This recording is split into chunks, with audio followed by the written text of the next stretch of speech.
Welcome guys to Tanish Lakhani channel. In this video of mine, I am going to explain you about questions related to transformer, which is an electrical machine. Electrical machine है जो एक ये जो video की series चल रही है अब जो this is my first video इसमें, तो इसमें मैं अप्रोक्स 1000+ क्वेश्चन डिस्कस करने वाला हूँ इलेक्ट्रिकल मशीन के।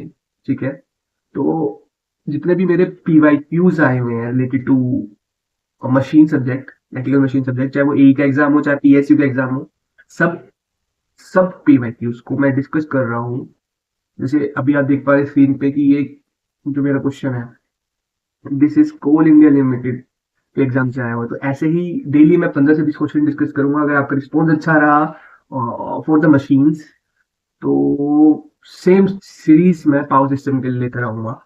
अभी जो है इस वीडियो में हम जो है मशीन के क्वेश्चन देख रहे हैं ट्रांसफॉर्मर के। तो देना करते हुए स्टार्ट करते हैं। सबसे पहला क्वेश्चन जो है मेरा, ये है OC and SC test basis पे। ठीक है, तो ओपन सर्किट टेस्ट ट्रांसफॉर्मर का जो होता है वो हमें देता है, ओपन सर्किट टेस्ट हमें देता है कोर लॉसेस। ठीक है, और शॉर्ट सर्किट की जो पावर रेटिंग आती है वो हमें देती है कॉपर लॉसेस।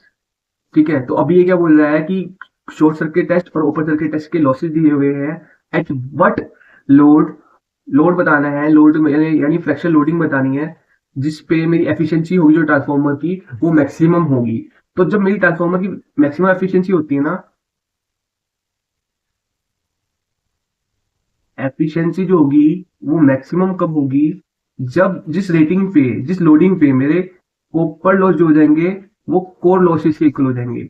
जिस लोडिंग पे ये हो जाएगा उस पे मेरी एफिशिएंसी जो होगी मैक्सिमम होगी। तो फर्स्ट, सेकंड, थर्ड, फोर्थ चारों ऑप्शंस पे हम देख पा रहे हैं कि सिर्फ इस ऑप्शन के लिए 320 वाट, सिर्फ इसी ऑप्शन के लिए at load of 40 kilo amp KVA जो है मेरा लॉसेस जो है ओपन सर्किट टेस्ट के और शॉर्ट सर्किट टेस्ट के वो इक्वल हो रहे हैं। मतलब जो मेरा कॉपर लॉस है और कोर लॉस है वो इक्वल हो रहे हैं। तो यही कंडीशन सेटिस्फाई होनी चाहिए, ये दोनों लॉसेस इक्वल होने चाहिए, तभी मेरा जो एफिशिएंसी होगी वो मैक्सिमम होगी। तो इस लोडिंग पे मेरा जो एफिशिएंसी होगी मैक्सिमम होगी। बाकी पे देखिए 330 80 इसमें है, 320 180 अनइक्वल है सारे के सारे। तो our correct answer is option A. ठीक है,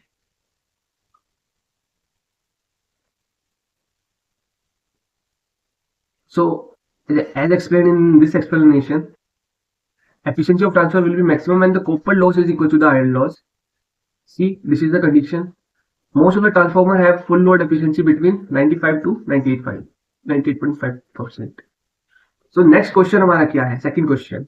A transformer is an ideal transformer is one which. Ideal transformer क्या होता है? ट्रांसफॉर्मर के अंदर कोर होता है और मेरी वाइंडिंग होती है। ठीक है, तो कोर और वाइंडिंग दोनों होती हैं। तो आइडियल ट्रांसफॉर्मर वो होगा जिसमें मेरी वाइंडिंग भी आइडियल रहे और जो मेरा कोर है वो भी आइडियल रहे। यानी कोर आइडियल कब हो सकता है कि उसमें उसमें जो मेरा ना तो लॉस हो गई, ठीक है, ना तो हिस्टैरिसीस लॉस हो, ना ही मेरा एडी करंट लॉस हो, और सिमिलरली वाइंडिंग की जो रेजिस्टेंस है वो भी जीरो। इसका मतलब कॉपर लॉस भी ना हो, तो has no loss and leakage reactance, leakage reactance भी जिसकी जीरो हो। So A is the correct answer. ये नहीं हो सकता, ये भी नहीं, ये भी नहीं। तो option A is the correct answer, because हमारी कंडीशन ये होती है कि हमारी जो भी मेरी कंस्ट्रक्शन का पार्ट है मेरे ट्रांसफॉर्मर की, वो हर चीज मेरा आइडियल रहना चाहिए, चाहे वो मेरा कोर हो चाहे वाइंडिंग हो, और उसकी लीकेज रिएक्शन ना हो, रिएक्टेंस जीरो हो, लीकेज रिएक्टेंस जो वो जीरो हो, फोर्थ इज उस कोर का सैचुरेशन ना हो। तो इन चारों कंडीशन में मेरा जो सबसे सुटेबल ऑप्शन लग रहा है मुझे, ऑप्शन ए लग रहा है। ठीक है, नेक्स्ट। तो ये सारे आपके लिखे पड़े हैं, आप इसका स्क्रीनशॉट लेकर रिवाइज कर सकते हैं। नेक्स्ट क्वेश्चन, क्वेश्चन नंबर 3 जो ये कह रहा है, when the two winding of a transformer are connected electrically, जब मेरा किसी भी ट्रांसफॉर्मर की जो दो वाइंडिंग है वो कनेक्ट कर दे इलेक्ट्रिकली, तो उसमें पावर इंडक्शन से तो जाती है, कंडक्शन से भी जाती है। और जिस ट्रांसफॉर्मर में ये दोनों चीजें हो रही होती हैं तो उसको मैं कह देता हूं ऑटो ट्रांसफॉर्मर। क्या कह देता हूं? Auto transformer. So when the two winding of a transformer are electrically connected, it is called as autotransformer. And autotransformer has considered more MVA capacity per wound of core iron and winding connector than standard, but are limited to small turn ratio. ठीक है, next ये additional information है related to auto transformer, अगर आप चाहें तो पढ़ सकते हैं। जो हमारे काम की बात थी वो यही थी कि जब मेरी जो वाइंडिंग है उसको हम कंडक्टिंग के उसमें लगा देंगे तो पावर जो होगी वो इंडक्टिवली भी और कंडक्टिवली भी मेरी जो होगी ट्रांसफॉर होगी। ठीक है, next question number 4। Next question जो हमारा है वो ये कह रहा है कि it is basically depend on parallel operation. Parallel operation of transformer के लिए कौन सी मेरी कंडीशन जो है इन चारों में से नेसेसरी है। तो केवीए रेटिंग तो अलग अलग हो सकती है पैरेलल ऑपरेशन के लिए, कोई जरूरी नहीं कि केवीए रेटिंग सेम होनी चाहिए, बट वोल्टेज रेशियो जो होना चाहिए वो सेम होना चाहिए, ट्रांसफॉर्मर की पोलैरिटी सेम होनी चाहिए, which is required condition, otherwise current जो है सर्कुलेटिंग करंट फ्लो करने लग जाएगा, पोलैरिटी अलग अलग होगी तो। और तीसरा जो परसेंटेज इंपीडेंस है, per unit percentage impedance, per unit जो कह दीजिए, पर यूनिट जो इंपीडेंसेज है अपने अपने बेसिस पे सेम होनी चाहिए। अगर वो दोनों अपने अपने बेसिस पे सेम है तो जो उनका जो लोड शेयरिंग होगी वो बेसिकली उनके प्रोपोर्शनल होगी केवीए रेटिंग्स के। ठीक है, तो ये ऑप्शन जरूरी नहीं है ये condition, this is not necessary, this three are necessary. So next question पे चलते हैं, the same you will found written here. ठीक है, इसको आप स्क्रीनशॉट ले लीजिए और पढ़ लीजिएगा। ठीक है, next, which of the following three phase connections transformer is rarely used? तो it is all about star delta, delta star is basically the three phase transformer की बात कर रहे हैं यहाँ पे। सबसे पहली चीज आपको ये समझनी है, तो अपन एक चीज हमेशा ध्यान रखना है कि थ्री फेज ट्रांसफॉर्मर में थर्ड हार्मोनिक करंट जो फ्लो करता है वो फ्लो कर जाता है हमारा डेल्टा कनेक्शन में। ठीक है, सर्कुलेटिंग करंट फ्लो कर जाता है, जिसकी वजह से मेरे लाइन में थर्ड हार्मोनिक्स नहीं आते, लाइन वोल्टेज में, लाइन ईएमएफ में, लाइन वोल्टेज में मेरे थर्ड हार्मोनिक्स नहीं आते सर्कुलेटिंग करंट फ्लो करने की वजह से। Third harmonic circulating current flow करने की वजह से ईएम में थर्ड हार्मोनिक्स नहीं आते हैं जब मेरा डेल्टा कनेक्शन होता है। तो दोनों साइड या तो डेल्टा कहते हो या एक साइड डेल्टा जरूर होना चाहिए। तो इस चीज को ध्यान में रखते हुए हम स्टार स्टार बहुत रेयरली यूज करते हैं, मोस्ट ऑफ द टाइम हमारे ये तीन कनेक्शन यूज होते हैं। ठीक है, तो सेम चीज यही है। ठीक है, they have not given any explanation, but the technically हम यही डिस्कस करते हैं जब भी हम बात करते हैं कि स्टार स्टार क्यों यूज नहीं होता। The one of the condition is कि जो मेरा थर्ड हार्मोनिक सर्कुलेटिंग करंट है वो फ्लो नहीं कर पाता है। ठीक है, स्टार में तो, और वही डेल्टा में फ्लो कर जाता है, तो मेरा जो जिसकी वजह से जो है मेरी लाइन वोल्टेजेस में थर्ड हार्मोनिक करंट नहीं आता, सॉरी थर्ड हार्मोनिक नहीं आता। ठीक है, विच इज नॉट डिजायरेबल। सो हम प्रेफर ही करते हैं कि डेल्टा कनेक्शन एक जगह तो हो, चाहे वो एलवी साइड हो चाहे एचवी साइड हो। ठीक है, उसके बाद नेक्स्ट क्वेश्चन है स्पॉट कनेक्टेड ट्रांसफॉर्मर के लिए है। तो बेसिकली ये टू फेज कनेक्शन है, basically transformer three phase transformer से टू फेज सप्लाई लेने के लिए है। ठीक है, ये कनेक्शन पढ़ते हैं। तो spot connection is basically three phase to phase conversion.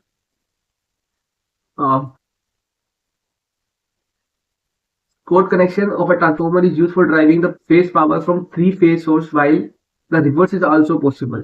तो अपन इसमें three phase to phase conversion कर सकते हैं, two phase to three phase conversion भी कर सकते हैं, तो ये दोनों पॉसिबल है। So these are incorrect statement 1 and 2।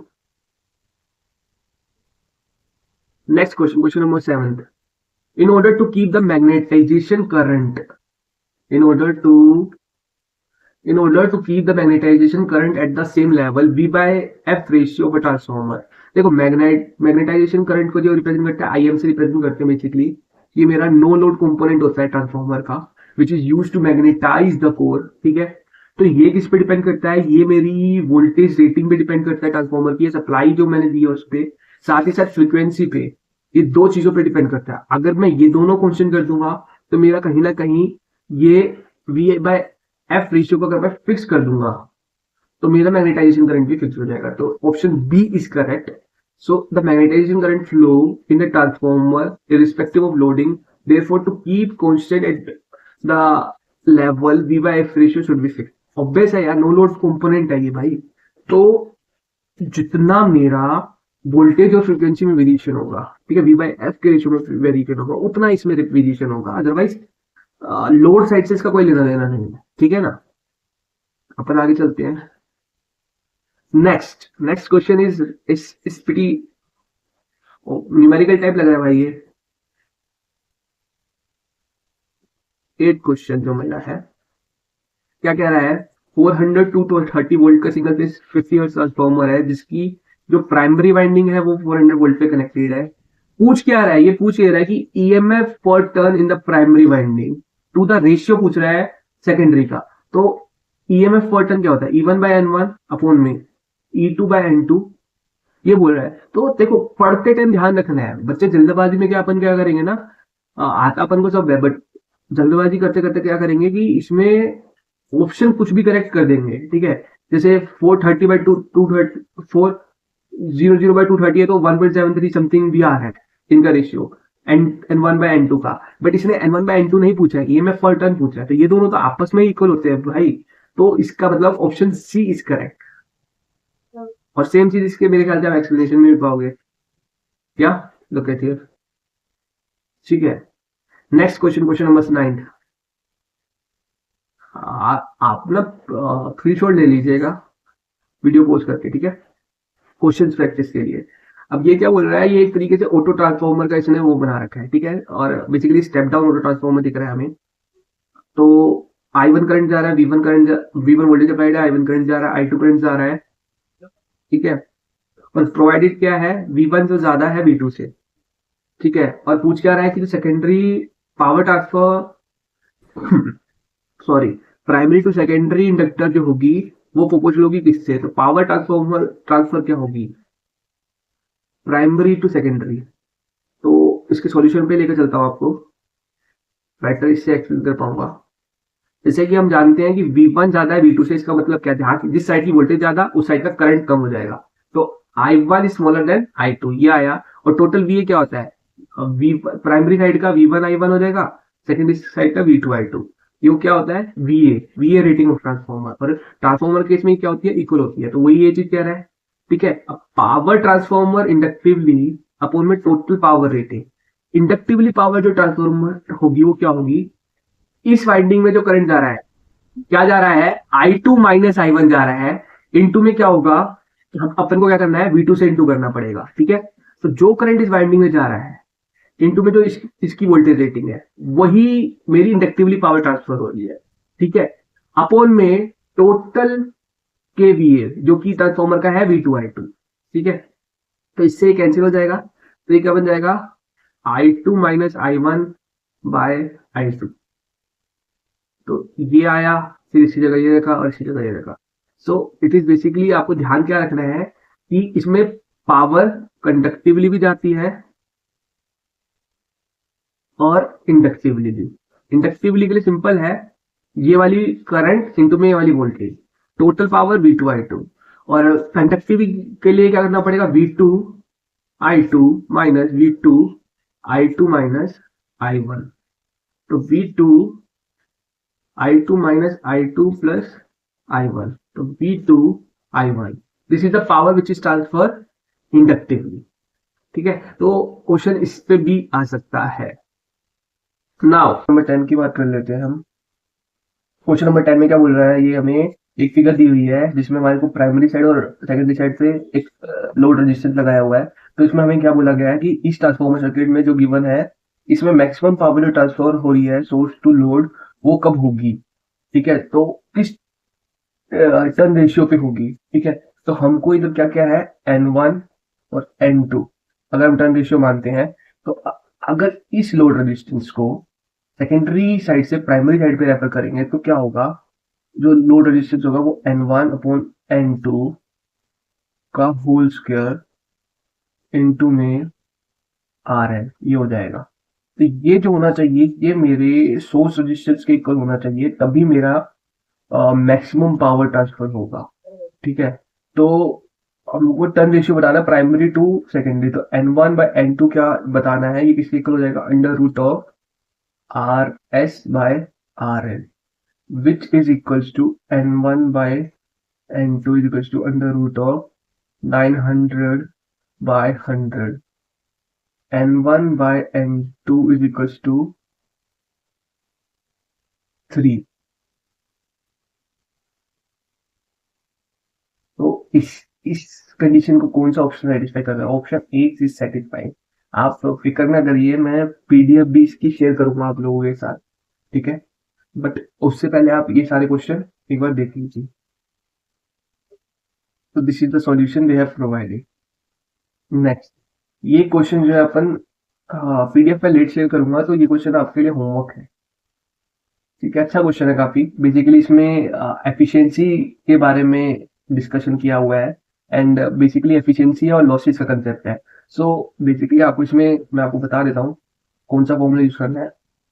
Efficiency जो होती है मेरी परसेंटेज में KVA into power factor into में फ्रैक्शनल लोडिंग अपॉन में सेम एज इट इज ये जो लिखा हुआ है, प्लस में आयरन लॉसेज प्लस में x square full load losses copper वाली, ठीक है? एक्स ये इधर जो है वो फ्रैक्शनल लोडिंग है, तो इस फॉर्मूले का यूज करना है और आपको लॉसेस के कंक्लूजन में पूछना है कि इन चारों में से कौन सा आंसर है, और इस आंसर को आपको कमेंट करना है।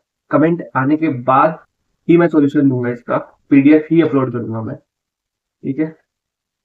तो क्वेश्चन नंबर 12 पे आ जाते हैं अपन।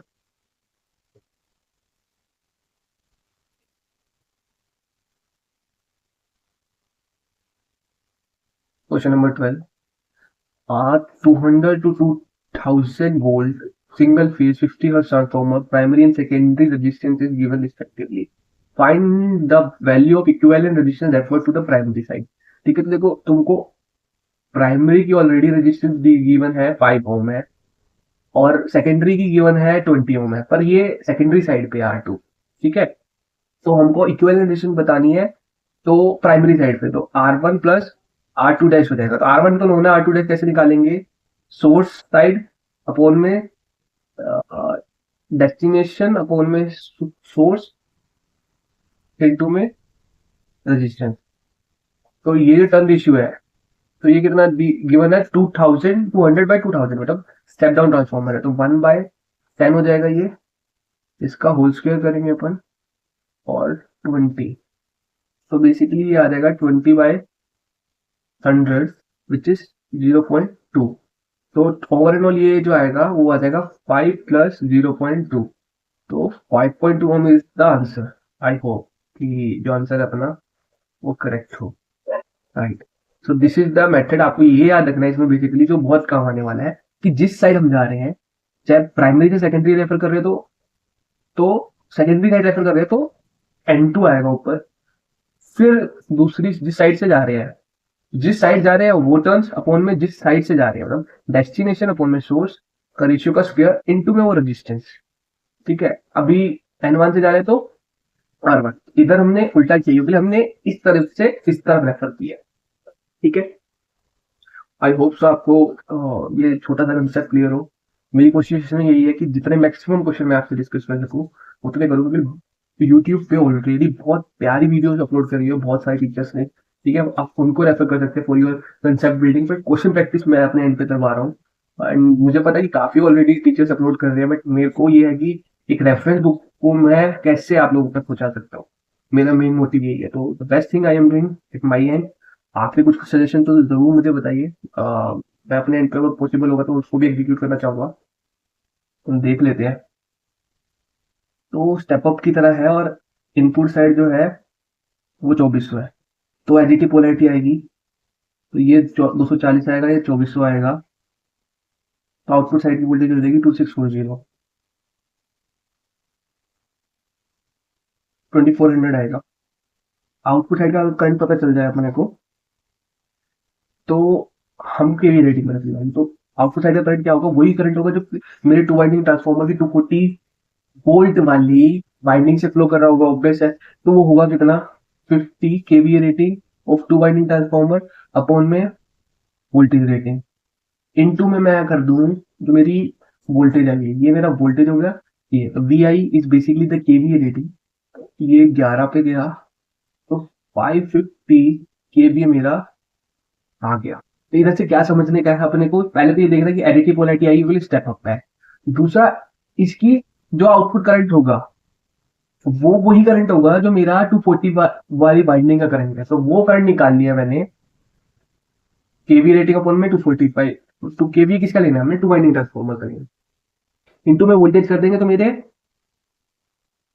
स्टेप अप ऑटो ट्रांसफॉर्मर की रेटिंग आ जाएगी। ये बहुत स्टैंडर्ड क्वेश्चन है जो गेट में भी बहुत बार रिपीट हुआ है फॉर 1 मार्क्स। ठीक है, एक ये क्वेश्चन हो गया। दूसरा, टू वाइंडिंग ट्रांसफॉर्मर को ही ऑटो ट्रांसफॉर्मर की तरह यूज कर रहे हैं, तो उसमें लॉसेस दे देंगे, नहीं तो एफिशिएंसी दे देंगे और केवी रेटिंग दे देंगे। तो किसी पर्टिकुलर लोड की कंडीशन पे पूछ लेंगे कि ट्रांसफॉर्मर की एफिशिएंसी क्या होगी जब हम उसको ऑटो ट्रांसफॉर्मर की तरह यूज कर रहे हैं, मतलब टू वाइंडिंग ट्रांसफॉर्मर की एफिशिएंसी दे देंगे और अपन से ये पूछ लेंगे कि ऑटो ट्रांसफॉर्मर की एफिशिएंसी क्या होगी। तो बेसिकली उसमें ये कंसेप्ट यूज होगा कि जो टू वाइंडिंग के ट्रांसफॉर्मर के लॉसेस कैलकुलेट करेंगे वो ही लॉसेस मेरे ऑटो ट्रांसफॉर्मर के लॉसेस होंगे, बस केवीए रेटिंग बढ़ जाएगी। तो केवीए रेटिंग यहाँ से आ जाएगी, लॉसेस हम निकाल लेंगे। ठीक है, तो ओवरऑल हम ऑटो ट्रांसफॉर्मर की एफिशिएंसी निकालेंगे। This is the standard question basically, जो हम बहुत बार देखते हैं टेस्ट सीरीज और हाँ। सो 550 is my answer. Okay, next 14th question. अभी यहाँ पे क्या बोल रहा है वो, 40 KVA 100 volt step up transformer है, 50 हर्ट्ज। आयरन लॉसेस दिया है और कॉपर लॉसेस दिए हुए हैं, आयरन लॉसेस दिए हुए हैं और कॉपर लॉसेस दिए हुए हैं। जो इसके आयरन लॉसेस मैं यहाँ लिख देता हूँ, वो है 400 और कॉपर लॉसेज है वो है 1600 फुल लोड पे, वॉट में है दोनों। ठीक है, यहाँ क्लियर नहीं है आप लोगों को, बट मुझे है दिस इज 1600। यहाँ से भी आप कंफर्म कर सकते हैं। तो पूछ रहा है what is the efficiency of a transformer at half load with 0.8 power factor lagging. KVA पता है, ठीक है, लोडिंग पता है, पावर फैक्टर पता है, कोर लॉस पता है, आयरन लॉस, कॉपर लॉस निकालने पता है, बट फुल लोड पे पता है। तो हाफ लोड पे कॉपर लॉसेस पहले हम निकालेंगे, फिर एफिशिएंसी का फॉर्मूला लगा देंगे। ठीक है, तो हाफ लोड पे फुल लोड 0.5, एक्स कितना हो जाएगा, हाफ लोड है तो 0.5 का स्क्वायर इंटू में full load copper load. This is the standard formula. ठीक है, तो ये भी कितना आ जाएगा 400।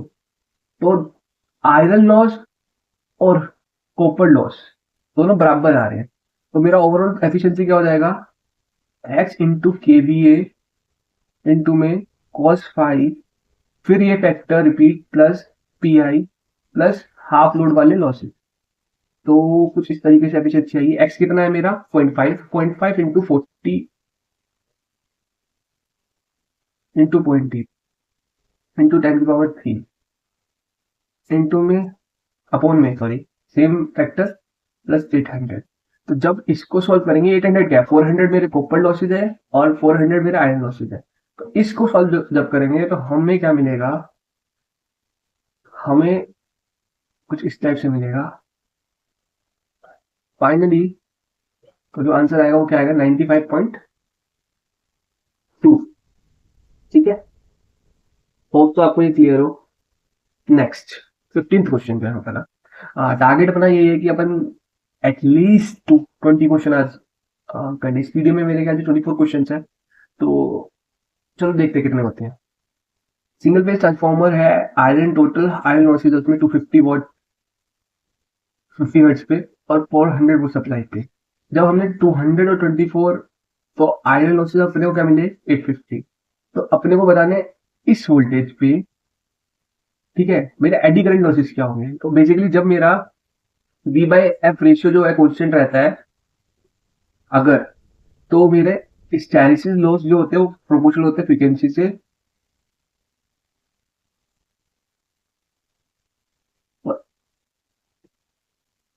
एडी करंट जो होते हैं वो फ्रीक्वेंसी के स्क्वायर से, जैसे यहाँ मेंशन है eddy current losses are frequency के स्क्वायर से प्रोपोर्शनल और हिस्टैरिसीस फ्रीक्वेंसी से। तो अपन क्या करते हैं, इस प्रोपोर्शनलिटी को हटा के क्वेश्चन आ जाता है। ठीक है, तो ये स्टैंडर्ड इक्वेशन होती है। इसको और कैसे लिख सकते हो आप, P by F is equals to K1 KH plus KE frequency. तो KH और KE दो कांस्टेंट हो जाते हैं जो आपको कैलकुलेट करने पड़ते हैं। ये दोनों आने के बाद आपका जो है ये आ गया आपका KE। तो जो गिवन कंडीशन है वो आप पुट करेंगे तो ये बन जाएंगे क्वेश्चंस, ठीक है, और आपका ये आंसर आ जाएगा। तो बेसिकली है क्या ये, मैं आपको एक बार फिर बार रिपीट कर देता हूँ कि आपको एक्सप्लेन नहीं किया मैंने। जगह देखते हैं काम कर सकते हैं, हाँ। सो जब मेरा लॉसेस क्या दिया फिर वो देखते हैं।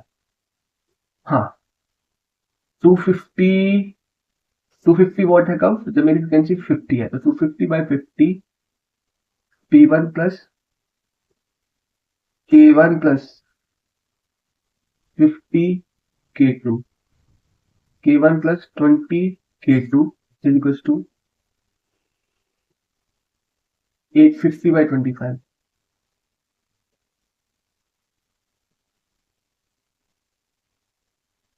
सॉरी 2500 है, ठीक है।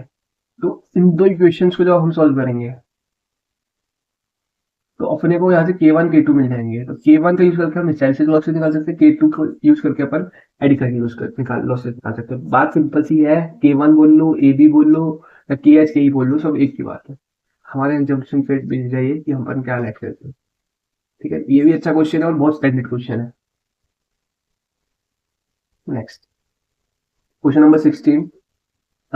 तो क्वेश्चन नंबर 16 अपना क्या है, ये है स्टेप अप ट्रांसफॉर्मर है। तो एचवी साइड पे एक अपन को लोड रेजिस्टेंस दी हुई है और ये बोल रहा है कि actual value of load resistance बताओ जब एलवी साइड पे रेफर करेंगे।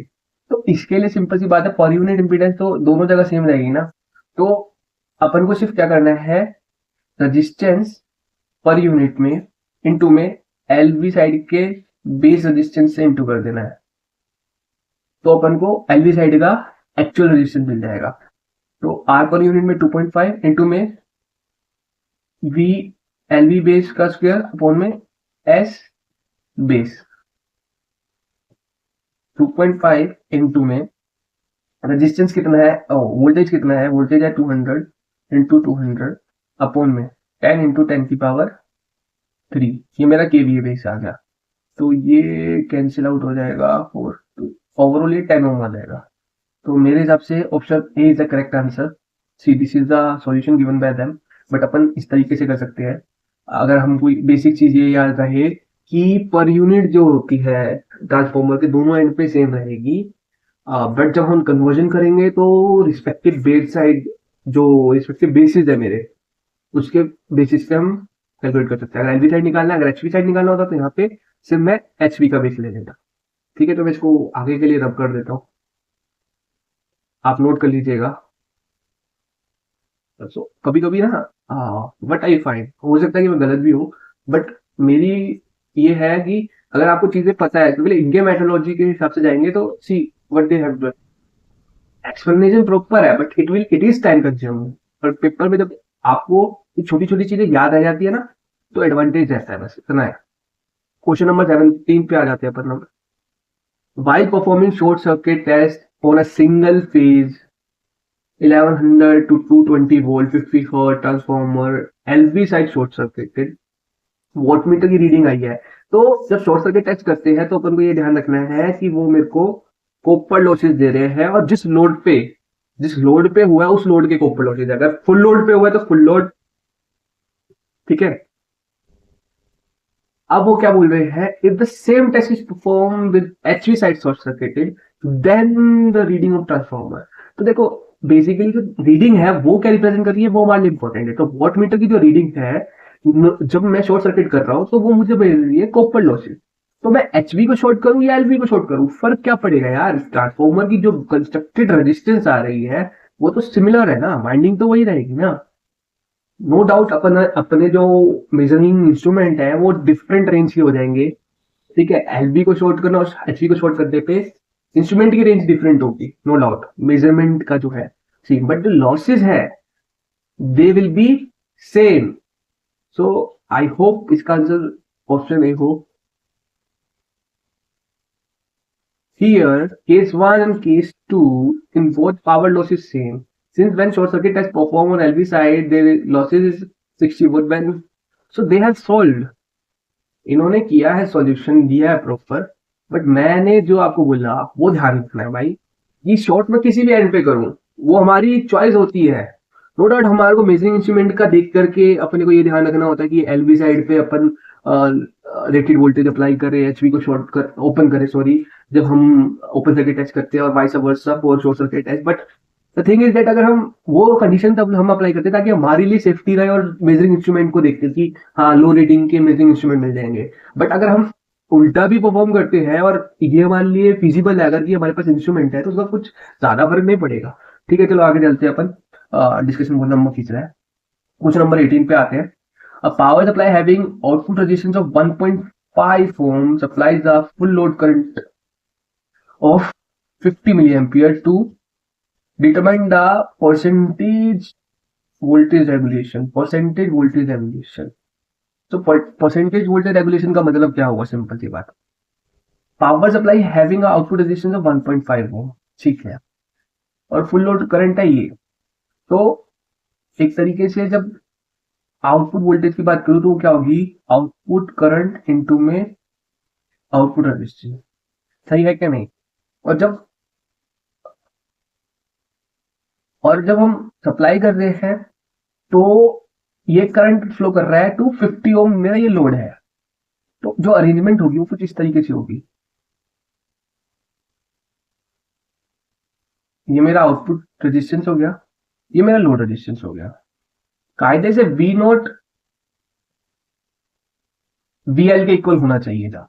अगर ये दोनों इक्वल होते तो मेरी जो वोल्टेज रेगुलेशन होती वो जीरो होती। But due to this R naught there is some voltage drop, और वो वी नॉट और वीएल को इक्वल नहीं रहने देगा। तो basically R naught is the factor, ये मेरा वोल्टेज ड्रॉप करवा रहा है, ठीक है। तो ओवर एंड ऑल जो मेरा लॉस है वो ये है, ठीक है, और डिजायर्ड मेरी वोल्टेज जो है, रेटेड वोल्टेज, वो मेरी ये है। So R naught upon R L will give me the voltage regulation. So this is what they have done. See, 3% answer आ रहा है। मेरा मोटिव ये है कि आपको कैलकुलेशन ना दिखा करके मैं क्वेश्चन की रेंज बताऊं कि किस टाइप के क्वेश्चन आते हैं, क्योंकि गेट में हम पर्टिकुलर सेट ऑफ क्वेश्चन की उम्मीद करते हैं, वहीं पीएसयू में या फिर जेई एग्जाम्स में, ठीक है, थोड़े थ्योरी बेस्ड और वो क्वेश्चन होते हैं जो इजिली अप्रोचेबल है through calculation, hand calculation basically. Next, assuming leakage flux to be negligible when HV side of a single phase transformer is connected to the core flux of a transformer. So basically flux is proportional to V by F ratio. I hope you all know. So अगर ये ratio maintain है, जैसे यहाँ पे है, HV side जब 100 volt था तो 50 हर्ट्ज, तो हमने 50 दिया 25 हर्ट्ज। तो HV साइड का वोल्टेज और इसका रेशियो, इसका और इसका रेशियो सेम है, ठीक है। So our flux of a transformer, core flux जो है वो सेम है। देख लेते हैं तो क्या आंसर है। Answer A.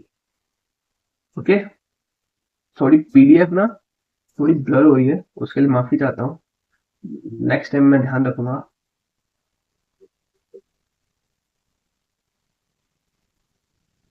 नंबर 20 देख लेते हैं एक बार। सो 20 इज द लास्ट क्वेश्चन आज के लिए, बाकी हम कल कंटिन्यू करेंगे for the next video. 20 daily का टारगेट रहेगा मेरा, 20 question each day. So basically this question, the ideal core should exhibit very high permeability in case of transformer and inductor core due to magnetic saturation caused by DC imbalance conditions that can be minimized by low permeability, high permeability, low and high permeability combination of core. This will be the correct answer, option C. इसका explanation हमें नीचे दिया हुआ है। तो saturation की problem कैसे minimise कर सकते हैं? By two permeability region, low and high. इसका एक्सप्लेनेशन क्या है? As air gap may be inserted in causing inner part has high permeability and outer part has relatively low permeability. तो core के अंदर जो है, जो इनर पार्ट है उसका हाई परमेबिलिटी रहेगा और आउटर वाले का लो परमेबिलिटी रहेगा। In the case of saturation, जब सैचुरेशन होगा तो flux will flow through outer region, जिसका लो परमेबिलिटी है उसके थ्रू जाएगा बाहर से, एंड जिसकी वजह से कोर जो है सैचुरेशन में नहीं जाएगा। तो the solution according to this book is low and high permeability combination is preferred for avoiding the condition of saturation, ठीक है। सो आज के ये 20 क्वेश्चन है. No doubt first time I am uploading a video like this, मतलब इसमें मैं question practice कर रहा हूँ. सो आई होप आपको ये पसंद आए, और अगर थोड़ी भी हेल्प हो रही हो तो इस सीरीज को अपने फ्रेंड्स के साथ जरूर शेयर करें. Thank you guys, thank you very much for your precious time. I hope इस वीडियो से आपको थोड़ी हेल्प हो तो जरूर शेयर करें.